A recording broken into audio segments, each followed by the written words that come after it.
जय माता दी। दुर्गा सप्तशती का छठा अध्याय आरंभ होता है। धूम्रलोचन वध इस अध्याय में है।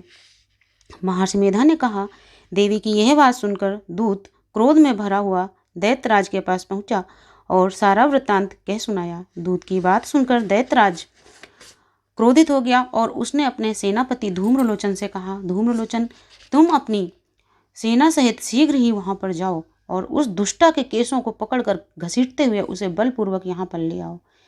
यदि उसकी रक्षा करने के लिए कोई दूसरा खड़ा हो, चाहे वो देवता, यक्ष अथवा गंधर्व ही क्यों ना हो, तुम उसे मार डालना। महर्षि मेधा ने कहा, शुंभ के इस प्रकार आज्ञा देने पर धूम्रलोचन 60,000 राक्षसों की सेना को लेकर के वहां पर पहुंचा और देवी को देखकर ललकार कर कहने लगा, अरे अभी दुशुंभ और निशुंभ के पास में चल।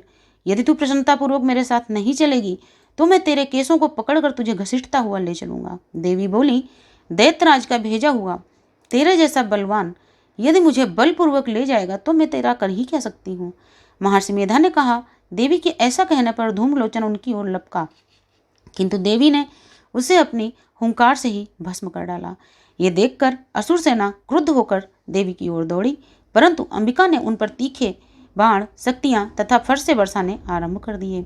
इतने में ही देवी का वाहन सिंह भी अपनी गर्दन के बालों को हिलाता हुआ और बड़ी भारी गर्जना करता हुआ असुर सेना में कूद पड़ा।